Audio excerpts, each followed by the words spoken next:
Hi, and welcome to Hanging with Becky. I'm Becky Deanna, and every week I hang out with one of my amazing friends to talk about the latest movie release. Then comes the really fun part. I create a custom Becky challenge to test just how well they know something they're passionate about. I've spent more than 25 years as a movie studio marketing executive and a lifetime as a film fanatic. This show is all about celebrating the movies playing in theaters and introducing you to some of the incredible people I'm lucky enough to call my friends, one conversation at a time.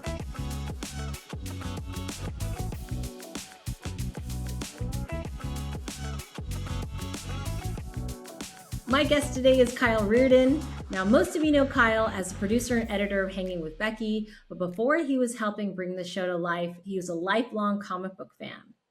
Kyle's love of DC Comics goes back decades, from the classic Batman serials of the 1940s and Saturday morning cartoons to modern films, television, and animation. If there's a cape, a mask, or a bat signal involved, there's a good chance Kyle has an opinion about it. So when James Gunn launched a brand new DC universe with Superman and now Supergirl, I knew Kyle was the perfect person to have this conversation with. Hi, Kyle. Welcome back to Hanging with Becky. Thank you for having me again, Becky. It's a pleasure. I just want to reiterate that Kyle is our super producer and he's behind the scenes on all of our episodes. But we did have that bonus episode on Hokum, but that was a test episode and we didn't quite realize that we was going to be a real episode. So this, Kyle, is officially your first real episode that was intended on being released. Yeah, we just did a Hokum for the fun of it, and really just to kind of see what the structure of the show could be. And, we just ended up having a ball with it, and it really went well. And I'm glad people have been enjoying it, too. It's been great to hear the response. I know the response has been great. And you were so eloquent on that episode. I keep telling you and everybody else that I was really floored by it. It was just nice to hear your filmmaking expertise and why you thought Hokum was so great and all the shots and everything. I think it's one of our best episodes. And I think our listeners think so too. So if you haven't watched it on YouTube or listened to it, you should definitely check it out. And also I would encourage you guys to rent the movie on VOD or maybe wait a little while until it's able to rent, or if it's still in a theater near you, to check it out, because Hokum is one of my favorite films of the year. Yeah, I rewatched it before I did the edit of the review we did, and I was floored at home as well. And the way they set up everything for the ending, all the way at the beginning, is just so beautiful. It's just such a well written film, and it's nice. We actually reviewed Hokum before we had even seen Backrooms in Obsession as well, at least on my end of that. So to have these three incredible horror films just come out back to back to back, it's just been a real blessing for horror fans. So it's been a pleasure. And if you haven't seen it, go see Hokum and watch it at home, because it's a great one. That's so funny. I think you're right. I think we recorded it. I think it was days before I saw Backrooms. So that's true, is the prelude to all that. So today we're here to talk about Supergirl. And as you know in the intro, Kyle is a DC fan. I have a little bit of a DC background, just like being a little bit of a tiny fan, not even like a percentage of the fan that Kyle is. So I'll get into that. But first I want to talk, Kyle, were you excited about this new release?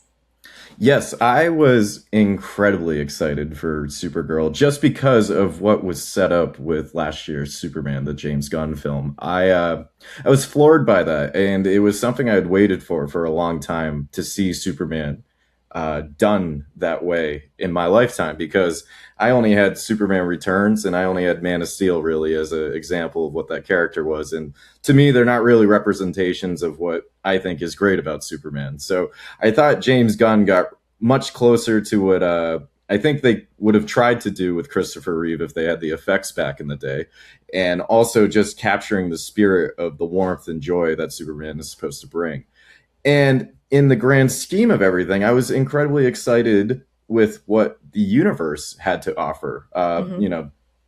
Mr. Terrific was incredible in that film. I couldn't get over how much I loved his character. the Guy Gardner Green Lantern, to see a live action interpretation of that character, the comic book nerd in me was, very satisfied with all these. So with the intrigue of what was next, and even seeing Millie Alcock's Supergirl at the end of that film, I was like, you know what? That's not the interpretation of the character I would expect, but I'm super excited to see, no pun intended, where this could go. So when I went to the theater to see Supergirl, I was really excited. And by the end of the film, I was incredibly disappointed. I I don't know how we're making these kind of movies in 2026, especially in the superhero genre. This felt like something that would have come out almost 20 years ago, let Yeah. alone something that is supposed to be the progression of a huge cinematic universe that we're trying to get a whole bunch of people on board for. I left the movie just not understanding why they didn't let the character Supergirl really be the title character and be a Supergirl and like do what she was supposed to do. And then I also just had no idea where we're going next in this universe. I don't know what the story was. And it just felt like every decision they made was the wrong one. And just Yeah. not even on a universe, like, setting up a world. It's just on an entertaining aspect of telling a story and bringing us a popcorn movie. I just think it failed fundamentally in everything it was trying to do. Yeah, I agree. So this is our first episode where I haven't loved the movie. And again, when I started off this podcast, I'm going to gravitate towards films that I'm excited about. So I definitely was excited about this movie. And, my intention wasn't every single episode I'd be gushing about a movie. I just got really lucky the first 5 episodes of this podcast that we've gotten such incredible movies. This was my first major disappointment. And we can get into a lot of the disappointing things why. But for Superman, I loved, just like you said, I loved it last year. It was in my top 10. It was actually, I ranked it the 10th film. I thought it was a love letter to the power of compassion and hope. I thought it showed that Superman represented the best part of us. That film was packed with humor and heart and action and wonder. And I just adored it. I saw it twice in the theater and I loved it. And I was excited to see what was next. Supergirl, my only background with Supergirl was one is the TV show that was on CW. I think it was CW. And now you can see it on Netflix with Melissa Benoist. I just adored that TV show. I only got to the first 3 seasons, but I loved that show so much. I thought it was amazing. I loved her. I think she's gorgeous, and not only because she's gorgeous, but she was just like what I thought, like hope and heart and humor, and it was just wonderful. So I loved the show. My friend's girlfriend looks just like Melissa Benoist, so I always call her Supergirl. And every time you post a picture of her on Instagram, I'm like Supergirl. But yeah. And then also, just a funny backstory is my first Comic-Con ever was in 2005, and I went there for work, and we only went for a day. And one of my coworkers, who was one of my friends, his name is Dave. My first panel ever at Comic-Con was he took me to Ballroom 20 to see Justice League Unlimited. It was a panel covering season 2. I think season 2 had already aired. So maybe it was like they showed us, it might have been at a show episode they showed us from season 2, or it was going to be for season 3. But the episode I got to see was, I remember it was Batman sat down next to a little girl on a swing set. And it was like he sat and had a conversation with her. And it was so moving. I remember sitting in Ballroom 20 and like crying because the scene was so moving. And I'm like, what is this show, Justice League Unlimited? It was so it was so three-dimensional, and it was and the fact that I was moved in Ballroom 20 was my first time ever being in there, that after that I went after the Justice League. I started watching it on TV and caught up, and I have it here so I can show you. I bought, if you're on YouTube, I bought all the DVDs for Justice League, and Supergirl actually has a storyline in season 1. So if you want to go to that, and I thought that storyline was great. But I haven't seen the episodes in a long time. But that's really my background with Supergirl. So I was excited about this movie. I was super disappointed. I thought it was. I mean, one of my friends couldn't believe I said this, but I kind of was kind of soulless in a way. My friend was like, "How could you think a girl trying to save her dog was soulless?" But I just thought it was. I thought it had no heart. I didn't really like the sidekick she had, that girl that kind of was throughout the movie with her. I called her annoying when my friends got on me for calling her annoying. He's like, well, she's a teenager. Some teenagers are annoying, but I don't know. She was like earnest, but like not in an adorable way. I thought the action sequences were super erratic. I didn't know what was going on half the time. And there was actually a guy next to me close to the third act, like the very near the close to the end, when there was this huge action set piece, and this guy said out loud, "Oh, come on, let's just get to her saving her dog already." And I was like, yes, that's how I felt. Because I'm like, what is this? What is even happening?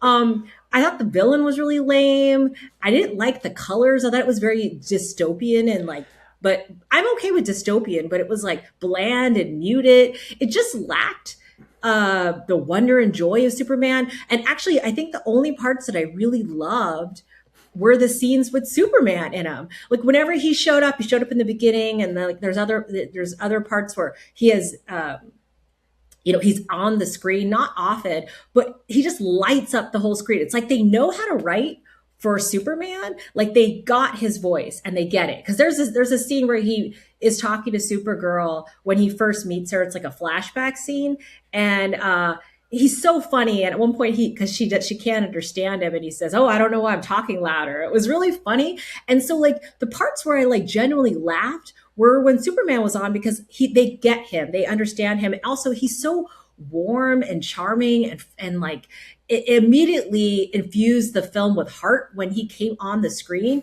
So I felt like they get him, and I want to see more of him. I wish they did the same for Supergirl and infused some of that heart and wonder, because it should have been the fact that her dog is hurt. She's going after, this guy to, get the antidote to save her dog. It should have been like this, really like, we're there with her. Like, let's go through her story with her. I didn't feel any of that. It was so like just a slog. And I just thought it was so boring. And I wanted to like this, and I like the character of Supergirl, and I just thought it was such a missed opportunity. Anyway, I'm just really being, I don't know. I was really disappointed. But what do you think, Kyle? Yeah, no, it's incredibly disappointing. And like you said, it was a slog with no emotional connection to it. So you're just kind of meandering throughout the film most of the time. And I really didn't understand why it was out of order. Like the editing like choices of like, we're going back to these flashbacks and then we're coming back to real time. And it would have, to me, felt better if we kind of got these scenes with Superman and her early. And then she's like, all right, I'm going to go celebrate my birthday. You know what? Screw you, Clark. You can take care of this yourself.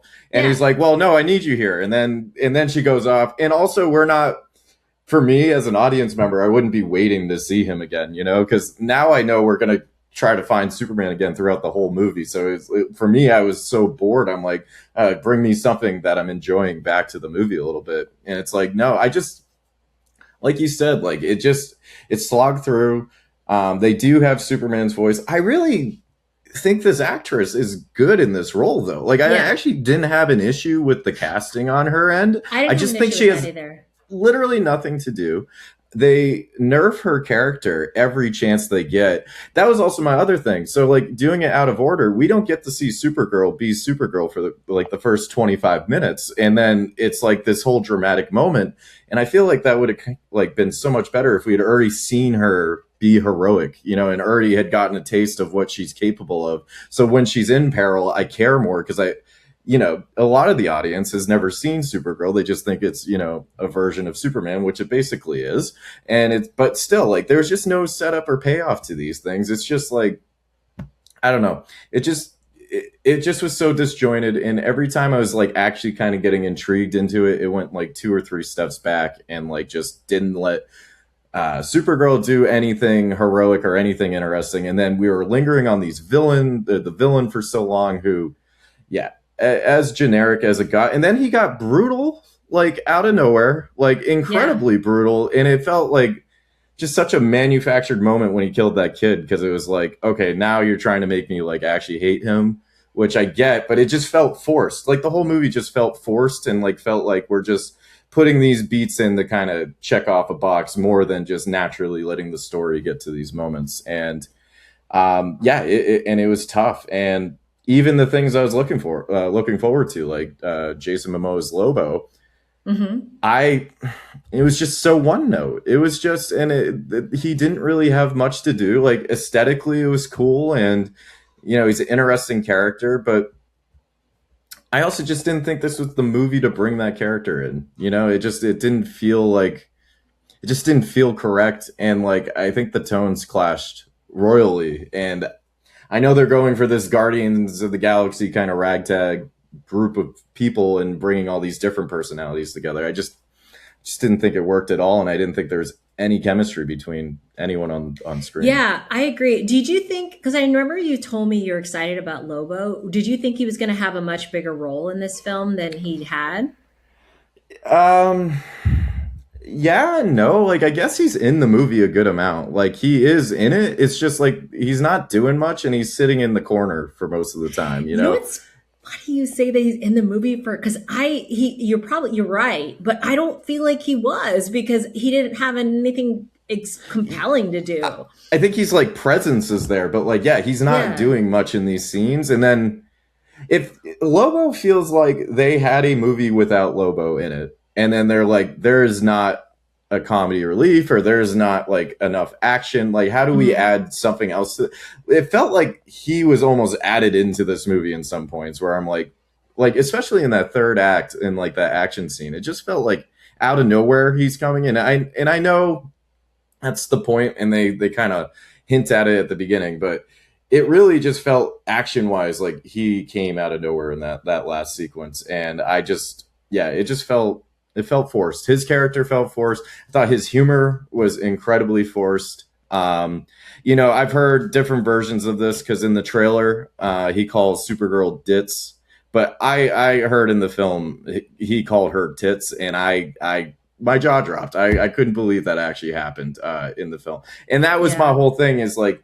this is such a tone deaf film. And it's like, we're trying to make a movie that, is showing an incredibly cool female character in such a strong light. And then you're just poo pooing that away with any chance you get, with like one off jokes, and just not letting this character do anything either. And it just, yeah, I just was completely turned off by it. And the only time I felt any sort of warmth or happiness from it was literally when it was Supergirl and Superman talking and having real conversations. And that was the Yeah. only time I enjoyed it. Yeah, they had some nice chemistry. And so that would be a movie I'd like to see, is For them sure. fighting, saving the world, or fighting the villains together, or just a dynamic of them hanging out would be great. Because you're right, I like this actress. I thought she was very good, but like she had nothing to do, and it wasn't. It was, I don't know. It was, and then also just the writing was weird. Like on Krypton, they made a few references to this, which I thought was so weird. Was and what I think at the first mention of it is there's a scene where it's like a flashback where um, Supergirl is on Krypton, and they show her with her parents, and her origin story, which I also felt like had no stakes either. Like, although they showed the Kryptons, dying, and her parents are dying, I felt like you should have felt something, like, oh my god, but instead you just see Supergirl like just sitting there watching them and just being like, she's sad. But I don't know, like I didn't care enough about, like I didn't feel like, oh my god, she's so, it kind of like tells you that she's close to her parents, but I didn't really feel it. And obviously people are close to their parents, but like it just was a weird thing. And I didn't, there was, the stakes were bizarre. But at one point her mom says to her, you don't have to be nice, but be good. And I'm like, what?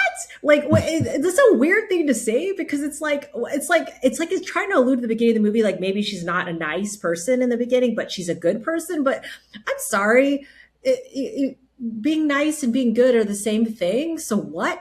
does that even mean? And then another part was like that near the end where the girl's sidekick, I don't remember her name, um, she says to her like because Supergirl's not injured and she's kind of talking to her and I don't think Supergirl really even hears her because she's sort of injured and passed out and the girl says to her, "You're not nice but you're kind." And again, what? Like again, what does that even mean? Because like you're kind but you're not nice.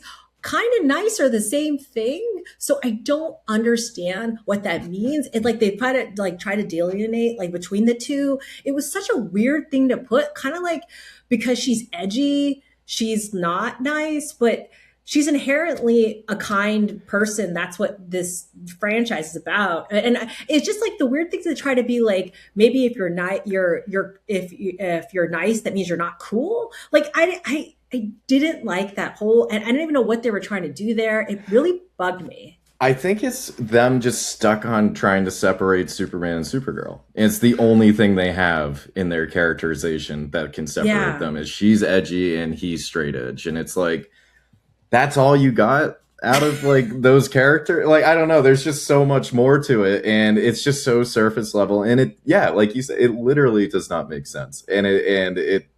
And that's the problem is like even the core feeling and theme of the movie doesn't make sense, let alone everything else that's happening. It, yeah, Yeah. yeah, You could I be don't know. edgy and kind. You can they're not mutually exclusive. Like it was Yeah, so bizarre, and again that they had a hammer at home, and also who tells their daughter that you don't have to be nice but be a good person? Like what? No, you should be nice. Like your mom is going to tell you to be a nice person. Like what? I don't even know where that even come from. I don't know. I don't know why it annoys me so much. But since I'm already on this rant, I'm going to get off on another pet peeve I have, which is a rant I have is there is a mention at the beginning of this movie where there's sort of like a weird exchange where, and I'm so sorry, I don't remember the character's name, the girl character that kind of follows her throughout the movie. But she's sort of kind of following along with Supergirl because her family is, it's not giving a spoiler away, it's her family essentially murdered. And so she is after revenge in the film and wants to kind of tail Supergirl. But there's this interesting exchange where she asked her because she knows her name is Supergirl, or they refer to her as Supergirl, like why she isn't called a woman. And like, she's like, "Are you younger than Clark? Like, why?" Like, it's like they don't, super hammer it home, but it's sort of like an off reference of like, maybe that means she's less of something because why aren't they calling you a woman?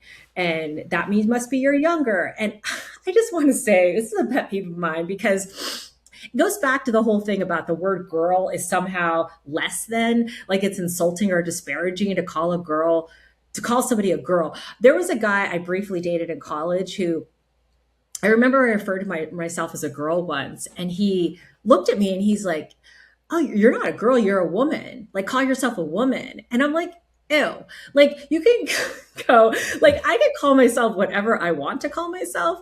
I don't think there's anything wrong with being called a girl. I get where he was trying to say, like, I guess, but that is just a pet peeve of mine. And I just want to say, like, there was a marketing campaign that I just loved that came out in 2014. It was the brand Always did a whole campaign up called Like a Girl campaign. And you should look it up.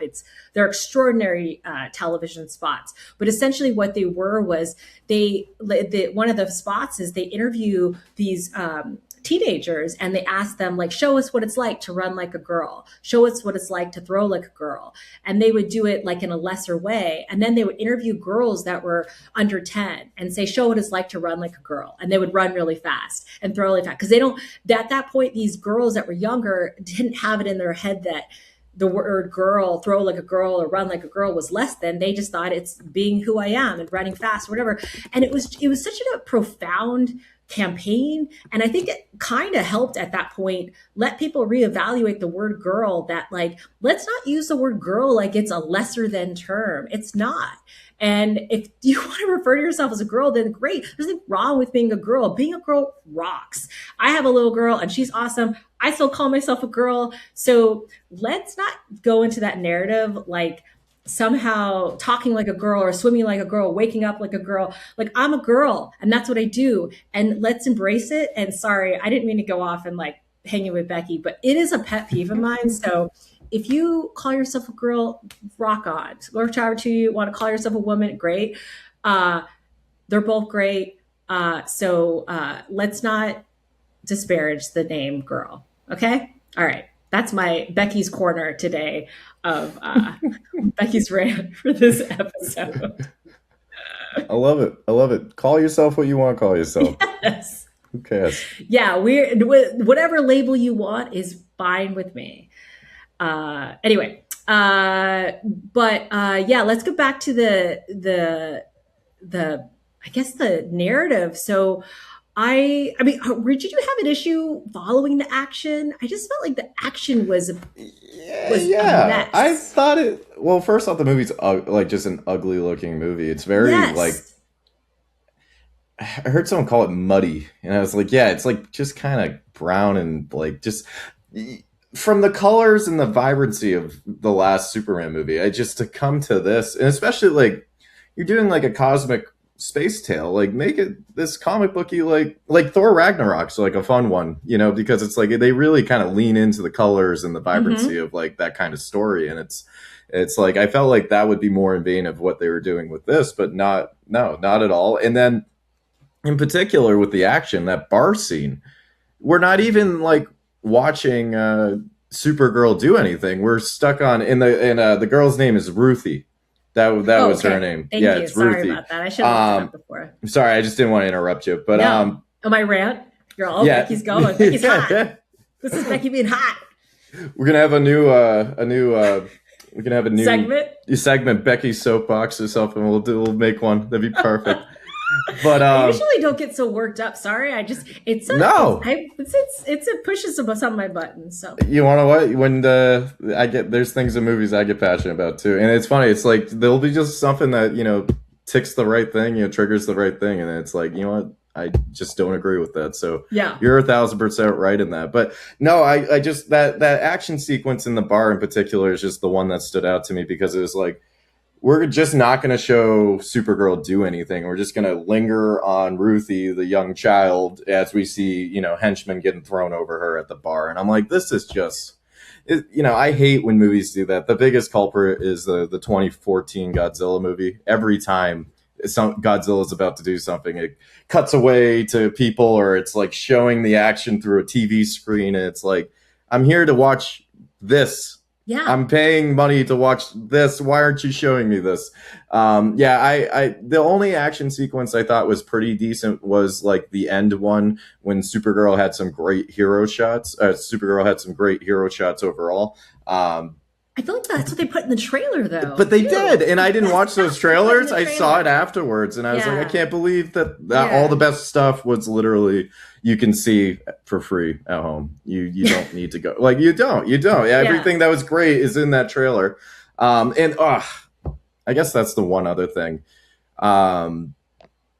I don't know if this is like jumping too far away, but that showing all the great stuff in the trailer, and there was no like surprise. There was no intrigue. I was hoping for some sort of hint of like something else happening in this world. And I think that's where this movie fails the most. Like it fails as a entertaining action superhero film easily on its own right. But as a piece of connected media in a grander universe, as someone that is trying to be a big fan of this and really wanting to lock in and try to consume all the content I can with this universe, I have no interest moving forward with where they're going. I know Lanterns is coming out, which even the material in the trailers to that looks so bland, lifeless, and colorless. And oh no. And I do like the actors, and I like the concept they're doing, and it's like a buddy cop, Green Lantern story. That's cool. But again, like the execution is really more important than just the concepts at this point. And with how they executed Supergirl, I'm really skeptical where they're going forward. Do I trust James Gunn with Superman? Sure. Yeah, I trust him individually with that. But he said that this Supergirl script was the best script that he got in the first like run of scripts he got for this universe. And if that's the case and that's his taste, Oh man, this universe might die before it even started. So I really hope this is just a one-off, that this just was a misfire, but I really, I really am skeptical for the future of the DC universe, and I also have no clue why Robert Pattinson's Batman's not a part of this. I think it's such a huge missed opportunity, and it would be a giant event if you had the Cronensworth Superman meet the Pattinson Batman. I fundamentally do not Have understand. they said that that's not James ever going to Gunn, happen? they keep flip flopping back and forth of like their answer, and their biggest hurdle is the clash of tones. And I think Matt Reeves have said like he doesn't want to do it, maybe, but that's where I'm so confused. Like it would be such a cool thing to see the clash of tones, you know, like Yeah, I the think that makes it Stark, more special. yeah, the Reeves Batman, and then you have this bright, vibrant Superman. It's the world's finest in the Bruce Timm animated series universe. They did a world's finest where Batman from the Bruce Timm Batman series met the Bruce Timm Superman, and it's such a stark contrast. Like Batman comes from the red night skies. It's this, you know, gothic town, and then you have Superman, the bright, you know, just like metropolis, and it works. It works, and like yeah, there's similar art styles and all that, but no, it works, and these characters would work. You just have to write it well. That's the issue, and I don't know if they can do that, but I just think it's possible, and I just think it's a missed opportunity. And to have another Batman is making this so convoluted and confusing, and it's just Well, they haven't I, done that yet, right? Maybe they still can change, I'm like hoping. pivot. I'm really Yeah, I hoping guess the problem because is that they do create another Batman, then it's hard to pivot to the other one. But oh I yeah, for think, sure. yeah, I think that there's a nice. I love the fish out of water thing. It's like a Spider-Man noir, like when he comes into Yeah. Spider-Man's world or Miles Morales' world. He's Spider-Man noir. Like the people who play it straight, it's there's a humor that comes with it that's also really fun of like seeing them two different worlds collide. But and I think if they do it right, it can be just magic. So I think that I don't think that it has to be in a certain world anyway. But also, I really feel like Supergirl already was a weird. It's a weird divergence to a different world where, like we talked about it, Superman is so. Like colorful and vibrant and warm, and Supergirl in the beginning is just like it's all like muted and the browns and dystopian and like, but not in like a cool Blade Runner type way, but in a really muted. They just like just muted the whole color palette, and then I don't know. It's just it didn't fit with her. It did and I know she's like kind of a drunk in the beginning, but like it just was a weird choice with what how it looked. It didn't look crisp and cool, and I don't know, like they were of the same universe. So it's weird for them to say that when they did it with Supergirl and it looked like a totally different color palette than to say, oh, we can't put Batman because that's a different look. Like what? That's why I'm confused, and I that's why I'm also I don't think they know exactly what they're doing. It feels a lot Yeah. like, you know, a decade ago with Star Wars and JJ, and how they were kind of just going movie to movie more than Hmm. having this overarching plan. So yeah, it's worrisome, and yeah, I'm really just disappointed at the end of the day. It just Me was too. a huge misfire, and I genuinely, not even the biggest nerd that is a huge Lobo fan in the DC universe could I recommend, yeah, go see this just for Lobo. It's not even entertaining enough to do a recommendation that way. It just was a misfire. I think misfire is the absolute perfect word for this film. And it's a bummer. So, and you know what? Maybe if the film doesn't do as well, they'll relook at, hey, maybe we do to re-energize this film. Let's look at, putting in the Pattinson Batman into this world and putting a shot of adrenaline into this franchise because and also, or even just teaming Supergirl for Superman, or even doing another Supergirl movie where she's Supergirl and she's, back and she knows who she is. And I'd like to see her do that. That's a huge issue you just said. Let's have another one of these so she can be Supergirl. And that's where they failed. That's just like, that fundamentally is where they failed. That is so bad.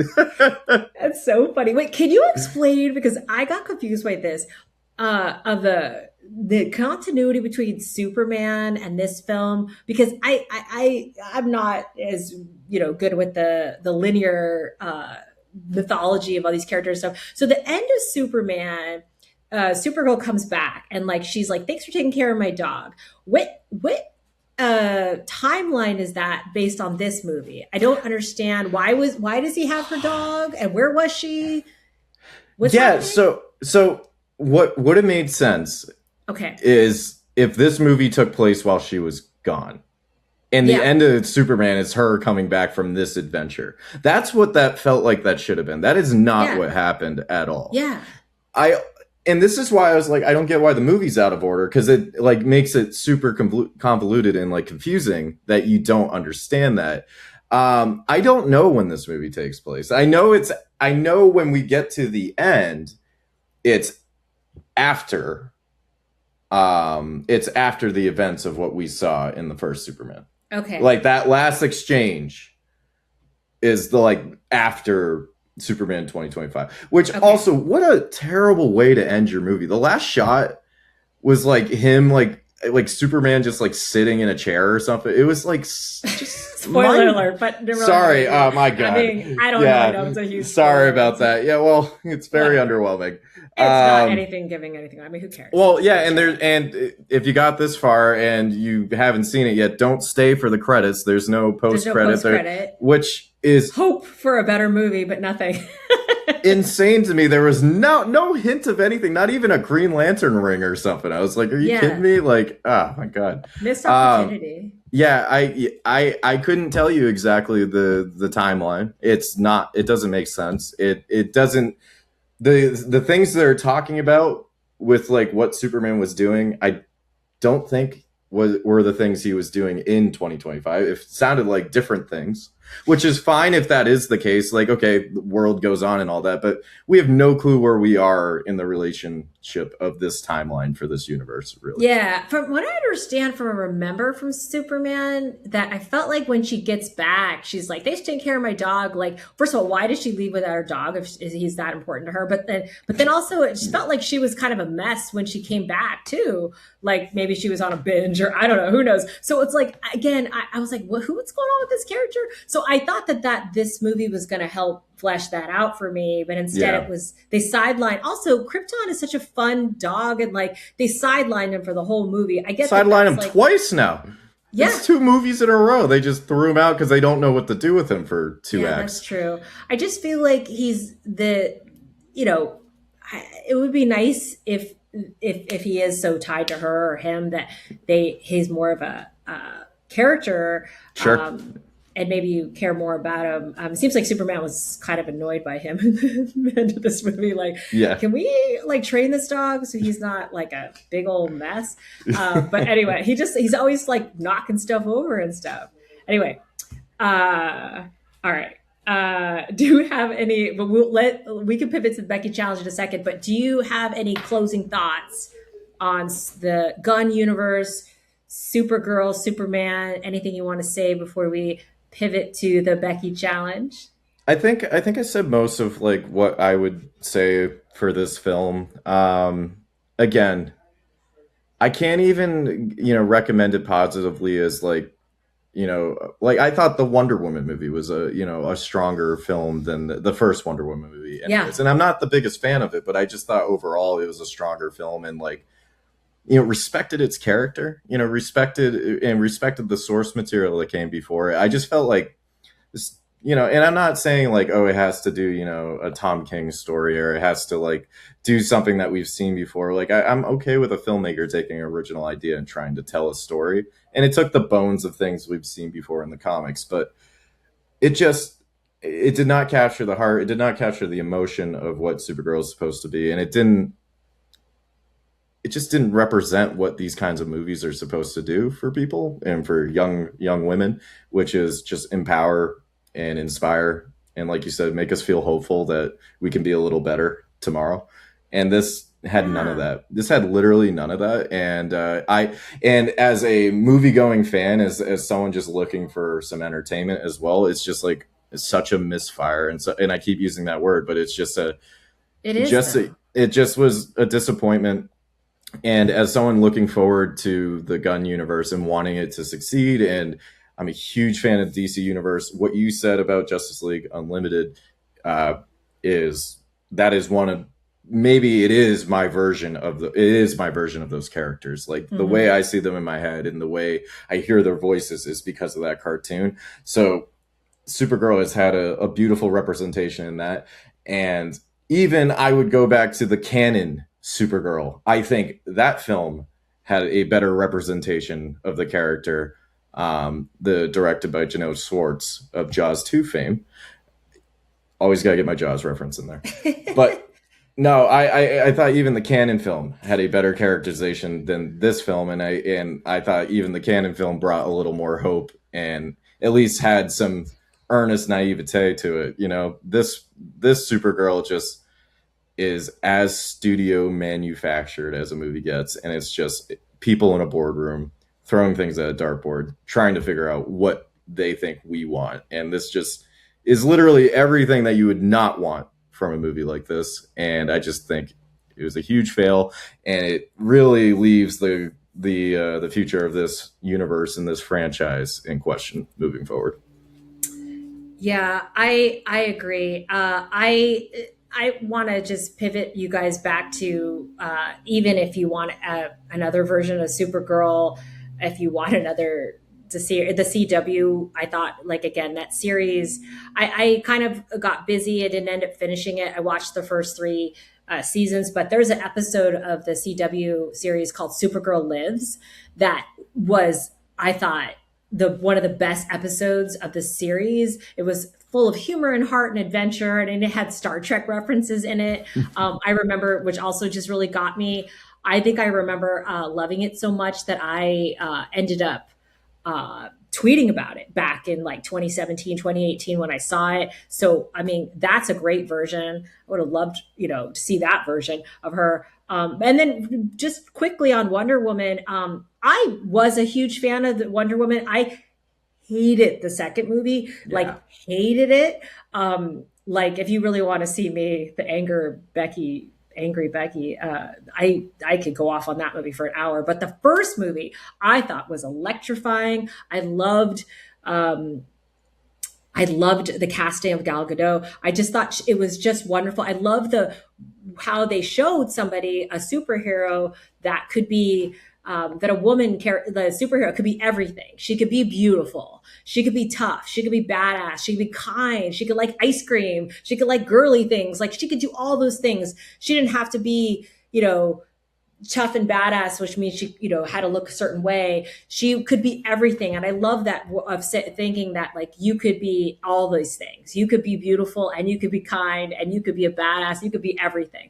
And I just love the action sequences in that film too. So I just loved the first Wonder Woman, hated the second one. But yeah, I just feel like sometimes they do really well, like that film and the last Superman. I had so much hope, and maybe there'll be hope for a Superman sequel, or like I said, a team up of Superman, Supergirl. uh, I'm there, take my money, I'm down. I just wouldn't recommend this movie. It was such a bummer, and I really went in very excited. They even gave us a little comic. They gave us a when I went and saw it at IMAX. It says I think AMC is the one that gave it. If you saw an IMAX version at AMC, they gave you this fun comic, which I haven't read yet, but maybe the comic's better than the movie. But I'm bummed. But there was one really part that made me really laugh. There's a scene where she's fighting and in a club, and they stop playing the music, and she's like, "Put the music back on. This is like the Titanic." I had a huge belly That was laugh funny. Yeah, over that got a line. chuckle from me. Yeah, it was like twice I laughed at this movie, and then again I got all like warm and fuzzy when Superman came on the screen. But yeah, I think there were a few moments of humor. I wish that the movie had more infused was more. Yeah, and again, like I said, I think she was like really good as the Mhm. character, and I think this is like a Doctor Strange situation or something like that. Yeah, maybe not in the singular movie she can carry that, but when you're gonna put her in a group and she's the third, fourth character in a scene, she's gonna be able to really add a lot to those movies and to those characters. So I hope they don't just give up on Millie Alcock as Supergirl, because I think there is something there, especially with her and David Croneswith. But yeah, her leading this movie, there definitely needs to be considerations with how they tell that story if they ever go back to this, which with the box office, the projections, I don't believe they will be. Yeah. Well, we're recording this the Saturday after the film release, so the box office will numbers will come out definitively tomorrow. So Yeah. when you're listening to this, uh, you'll know how well it did or didn't do, but it doesn't look promising. But hopefully it'll do enough, but people will continue to go to the theaters and seek out great movies. But yeah, so let's pivot to the Becky challenge. And so we're going to, I would just say, get your cape ready. We're about to do a superhero film challenge so yeah, get that cape, get it all ironed and ready to go. And we'll be right back right after this.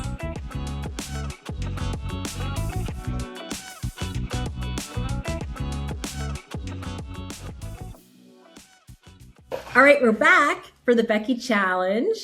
So as always, I wrote a little intro. So Kyle's to sit here and read his personalized intro. So this challenge is called Heroes Assemble. All right, you ready for my intro, Kyle? Yes, All right, I here am. we go. All right. Kyle, you spent decades watching superhero movies, from Superman and Batman to Spider-Man, Iron Man, the X-Men, and the Avengers. You followed the genre through countless reboots, multiverses, and origin stories. Today, we're putting that knowledge to the test. Welcome to the Becky Challenge Heroes Assemble. I'll be asking questions from across the world of superhero movies. Some will be easy, some will be difficult, and some may require powers beyond mortal comprehension. Get enough right, and you'll earn the title of Ultimate Superhero. Get too many wrong, and you'll be forced to explain comic book continuity to confused relatives for all eternity. Now that's a nightmare. Are you ready? Oh, yeah, let's do it. Okay. I'm never quite prepared for this. Let me get my pen. All right. My little. Can I ask a question? I'm just curious more than anything before we start. What was your first superhero movie in the theater? That's a great question. I don't know. In the theater? Yeah. Because I remember seeing Superman with Christopher Reeves, but that wasn't in the theater. That's a great question. I mean, the first. Batman, maybe 89. Maybe. I remember like the first superhero movie that I fell in love with was X-Men.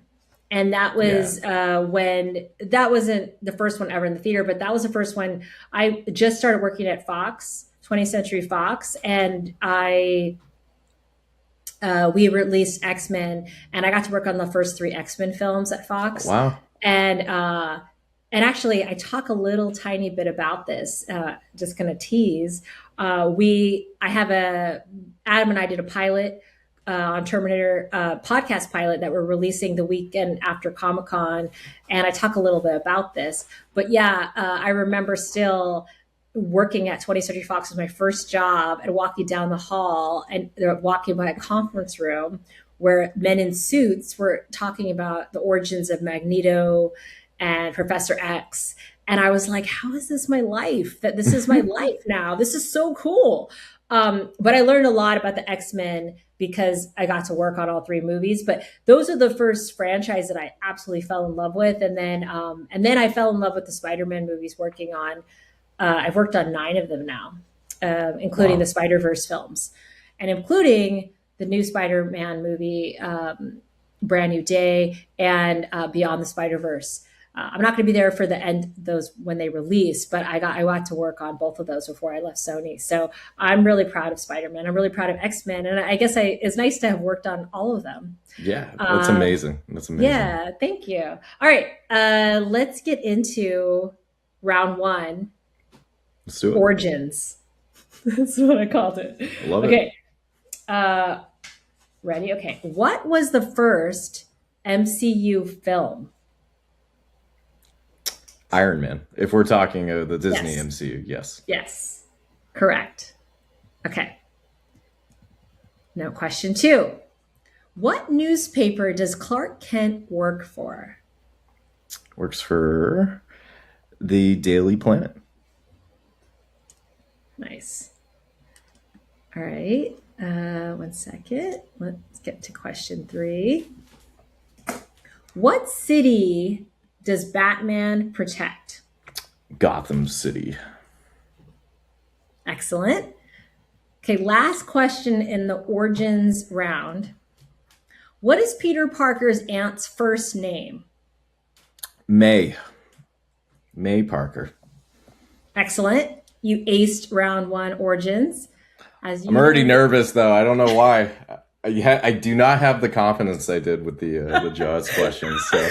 Okay, these rounds do get harder. Yeah, let's see. Round 2, heroes and villains. All right, question 5. What villain says, "Why so serious?" The Joker. Heath Ledger's Joker in particular. I did not do a very good job of saying it like he says it, but no one can. All right, question 6. In X-Men, what metal is bonded to Wolverine's skeleton? Adamantium. Outstanding. I know that because I worked on these movies. I didn't even know that before I started working on these movies, but I do know that. Actually, I didn't tell you. So X2 and the original Tobey Maguire Spider-Man were my originals that I saw in the theater as a kid. Yeah.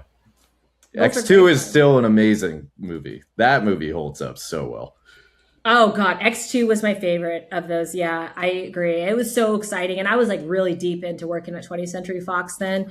I think it came out in 2002, 2003. Yeah. One of those. Yeah. I think it was 2. Yeah. Yeah. And so I started working at 20th Century Fox in 2000. So I was like all in. I worked on I did a costume tour of like Magneto's suit and all over the world. And I was really proud of X2, and it was cool because I got to work on that movie from the beginning to all the way to the home end release. So that was really special time of my life. All right, question 7. Who is the main villain of Spider-Man 2 in 2004 film? Dr. Otto Octavius, or Doc Ock. Yes. All right. 1 second. Let me fix this. Okay. Question 8. What superhero team does Black Widow first appear as a member of in the MCU? The Avengers. Amazing. You got 4 out of 4 right. You have not caught any wrong. 8 out of 8. We're getting to round 3. Let's keep it going. Okay. This is round 3, behind the mask. All right. Question 9. Before directing Guardians of the Galaxy, James Gunn first became known for writing what 2004 zombie remake? Dawn of the Dead. Awesome. I love that remake so much. That's my favorite Zack Snyder film. I think that movie knocks it out of the park. It's a really spooky movie, and seeing those zombies run the way they do, I'm usually not about that, but in that movie, it is so well done. Amazing. Really love that movie. All right. Okay. Question 10. What actor portrayed both Batman and Birdman in separate films? Michael Keaton. Yeah, I hated Birdman. Really? I saw it. So I was in high school when it came out, and I have not seen it since then. But as a pretentious kid getting into film school, I thought it was the best thing since sliced bread. But I have not watched it in over a decade, so I don't know if I'd feel the same. I don't know if it's a divisive film, but like a lot of people loved Birdman, and I hated it. I remember, and actually, I'm not a huge fan of that director. Maybe I should keep it positive and let's not talk about that. All right. Question 11. In what year did Batman first appear in a live action serial? It was 1943. Ass. Yes. God, that was hard. Yeah. If I hadn't watched those, like I used to watch those ones because they came on public domain discs like back in the day. Like you used to get off of Amazon, like you could get 50 horror movies and they're all like public domain. But then you'd get like the Lon Chaney, Phantom of the Opera, and like Night of the Living Dead. There's some gems in there. But I remember from like the same company, I got all the film serials of the Batmans from way back when. And in that first 40s film serial, it's actually the first appearance of the Batcave. They never wrote the Batcave into the comics. It's actually from the film serial we got the Batcave. Oh. Yeah, it's a little nerdy. I know, I love it. There. That's why this show is fun. That's why Kyle's the best producer there ever was. All right. Question 12. Last question in round 3. What director helmed both Superman the movie, the 1978 film, and Lady Hawk? Richard Donner. Yeah, you know what he also directed? Scrooged, my favorite Christmas movie of all time. One of my favorites as well. And Lethal Weapon. Yes. He's a great one. I don't think I knew that you love Scrooged, and that just makes me love you even more, Kyle. Oh, really? Oh, I adore that movie. Besides Die Hard and It's a Wonderful Life, it's my favorite Christmas movie. Oh, my God. I feel like because I have my own show, I might do some sort of celebratory Scrooged episode. It's so funny. I wanted to ask you if you wanted to do a Christmas episode of Scrooge. So maybe, really? Yeah, I just haven't had the chance to ask you yet because we're not that close to Christmas. But yeah, it was what I had that idea. I said it to my dad when we were going to see Raiders. I was like, I really want to talk about Scrooge because like I love it. And we were making quotes about it, like the night the reindeer died. Like, oh my God. I just love all of it. He was going off about Lee Majors. So like, yeah, I would love to do that at some point. Oh my God, I would love that. That's a nice bonus episode. Oh my God, I'd die because that's like, I'm obsessed with Scrooged. I love that you thought that. Yay. I mean, tie back to the superhero episode with Richard Donner. Okay, great. All right. So far, you have a perfect score. So you have 12 out of 12 right. I don't want to jinx you. So lightning round. Let's see if you could beat you. Your highest score to date is 24 out of 25 right, which is almost perfect for Jaws. And that was only because you second guessed yourself, by the way. Well, I will. I give myself a half point because I misremember. It's his voice is on the radio. It's Steven. The question really? I got wrong was. So maybe you should have got a perfect score then. So what I got wrong is Steven Spielberg in the film Jaws. And I think it was, is he visibly seen? Might have been the question. Oh, yeah, I think it was visibly. And I wasn't sure. I was like, I think he might be on the boat or something when, you see the fake fin. But no, it was, he's on the radio when Chief Brody's calling into shore. And he's like, lifeboat to Orca, Orca to lifeboat. And then Quint comes in and smashes the radio with the baseball bat. So that's Spielberg's voice. So technically... he's in Jaws. Is he actually? We're getting into the semantics of it, but I'm gonna have to go back and look at that question because I think I did say visibly seen, but but also then it feels like that should have been a giveaway. Maybe like, well, he's seen, but he's heard. But that's badass too. I guess it's semantics. You should have got a perfect score. All right, lightning round. As you know, lightning round has 9 questions, and as typically how I do it. I'm going to name a movie. I'm going to name a character. You're going to name the movie that character is in. Okay. Sure. Okay. Question 13. General Zod. Well, depends. Superman 2 or Man of Steel, depending where you're going. Yeah, I have Superman 2, but I will accept both. So, but badass. Question 14. Wilson Fisk. So if we're talking the movies, it's Daredevil. Yes, we are talking the movies. And that is correct.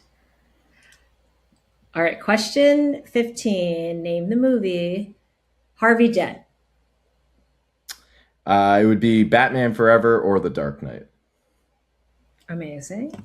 I have The Dark Knight. Question 16. Mystique. Ooh. X-Men. Yes. She's in a lot of them. She is in a lot of them. Sometimes I feel like I'm like, I should be more specific because I do a character and there are like 5 movies that this character's in. But that's okay. I will accept all of them. But so question 17. What movie? J. Jonah Jameson. Spider-Man. Yes. Still the best casting in a comic book movie ever. is just incredible. In the first two of those, he's just so good. JK is so good in those movies. He's so good. He was in was that Palm Springs, that movie he was in a few years ago. Oh yeah, I don't know if you ever saw it, but he's like a national treasure. I just think he's amazing in everything he's in. But yeah, great casting in that. And if you haven't seen Palm Springs, audience, you should check it out because it's wonderful. Okay, question 18. Yondu. Oh, Guardians of the Galaxy. Yes. All right, you have 3 more questions. You're killing this round. Question 19. Alfred Pennyworth. Batman. Yes. Question 20. Peggy Carter. Captain America: The First Avenger. I love it. See, I name. I get her and the granddaughter confused though, the names. So I could have maybe fumbled that one. I'd have been like really obscure if I did the granddaughter. Okay. Well, she's the one in Civil War. She's the one that Steve finds in Civil War, and then they have a weird fling, even though it's like, hey, I loved your grandma, but I'm into you. It's very creepy and weird if you think about it for a second. Yeah, because he's a lot older, right? Well, he was frozen in ice for, all that time. So technically they're the same age, but but he hasn't aged that. But he also loved his grandma or her grandma, like, come on. Comic books get weird. They get really weird for no reason. So funny. I remember, did you ever see Avatar: The Last Airbender, the TV show? I got like really the cartoon way back. Yeah, the cartoon way back. Yeah. Recently I got really into it. My friend Paul convinced me to watch it with my daughter, and like I became obsessed with it. But one of the Avatar character, he would do Aang. I think he was like 100 years old, but he's obviously like 7 or 10 or whatever he is in the series. So they would refer to him all as an old man and stuff, but he really is like a boy. All right. Yeah. Question 21, last question in the lightning round. Shuri. I might be saying this wrong. Sorry. I can spell Black Panther. Black Panther. Is that, did I say it right? Yeah, you said okay, great. Well, maybe I shouldn't have had that. Retraction. Okay, so perfect score, lightning round, 9 out of 9. Oh my gosh. So you are killing it. So you have, 4 more questions. Let's see. And let's see if you can get a perfect score, Kyle. Yeah. This is a lot of got some pressure now. Yeah, pressure. All right, bonus round. I'm gonna name a movie. I'm gonna name a title of a movie. You're gonna say, is this a real superhero movie or a fake superhero movie? So the answer is real or fake. Okay. Question 22. This round gets a lot of people. Okay. Sorry, I should have said that, more pressure. Question 22. The Meteor Man. Real or fake? Sorry, repeat it? The Meteor Man. The Meteor Man. Is that a real movie or a fake movie? Is it an actual superhero movie, or are you asking, is this just a real movie? Or when I researched it, I have real superhero movie. Okay. But I guess I think either way, because that could be like a terrible sci-fi movie from like the 70s. Yeah, I'd buy that. I'm gonna say no, but there could be a movie that is called Meteor Man. It's real. Oh, your first gone. Oh man, this always gets people. Okay, question 23: real movie or fake movie? Night Monkey, real or fake?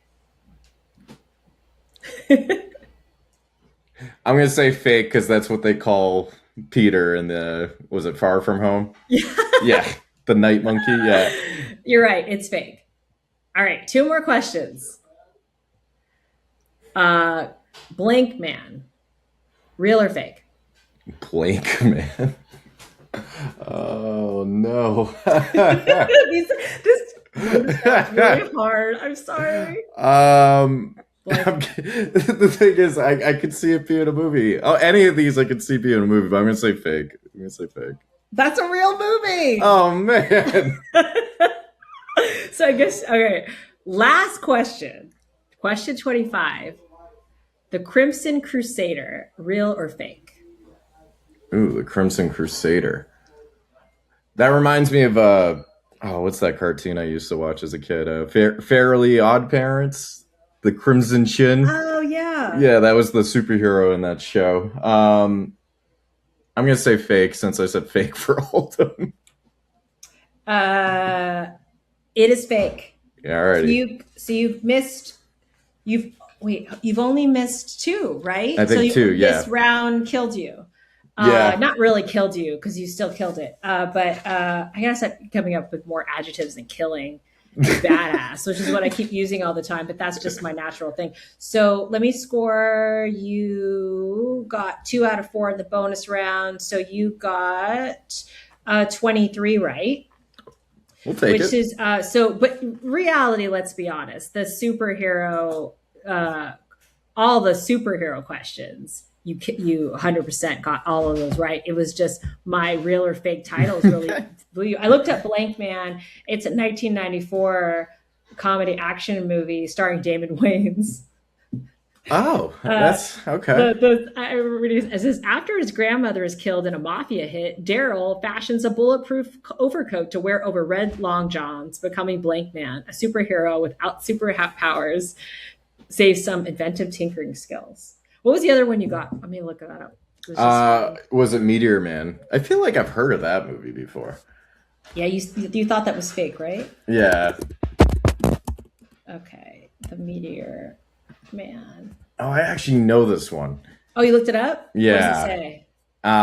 It's a high school teacher from a troubled inner city Washington D.C. neighborhood becomes a superpowered hero and takes on a gang that's been terrorizing his streets. Yeah, It's Robert Townsend. yeah, he wait, hold on. Robert Townsend directed this. He wrote it. He stars in it. Robert Townsend was doing everything on this movie. All right. Holy, Oh, holy all right. Well, cow. let me get you the Becky Challenge rankings. Let's see where you rank.